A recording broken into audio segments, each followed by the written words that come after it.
Ahoj všem, dneska jsme tady na výstavě v Brně. Chtěli bychom vám ukázat všechny základní modely Odesu, který tady máme vystavený.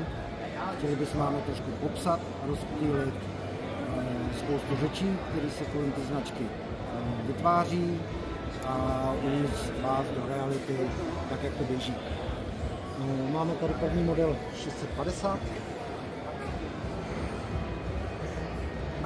Základní informace pro všechny asi 53 koní, na to se všichni budou ptát, obsah 650 kubických centimetrů, motor s Včkem, ale k technice se ještě dostaneme potom závěrem.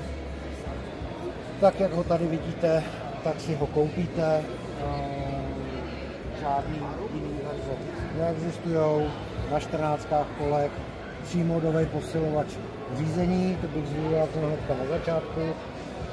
Nechcem tady dělat žádný příměr na Canem ani nic takového, ale u nikoho jiného nenajdete posilovač tak, abyste si ho mohli naladit ve 3 možných verzích, což je medium, minimum, medium a maximum.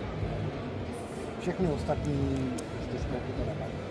Tak když se dostaneme na verzi větším obsahem, což je 850. Všechno ostatní je zachovaný. 60 koní. A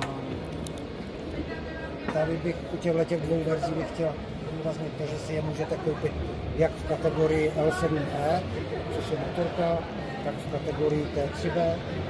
T3B má omezení rychlosti na silnici do 60 km, ale samozřejmě pro ty, kteří budou používat ten stroj mimo silnici, tak vám můžeme umožnit to, aby tam motorka jela v maximálním výkonu, nebo ta 4kolka, a což je nějakých 115 u 850 i 650. A zdůrazním to, že otevření pro Odes je zcela zdarma.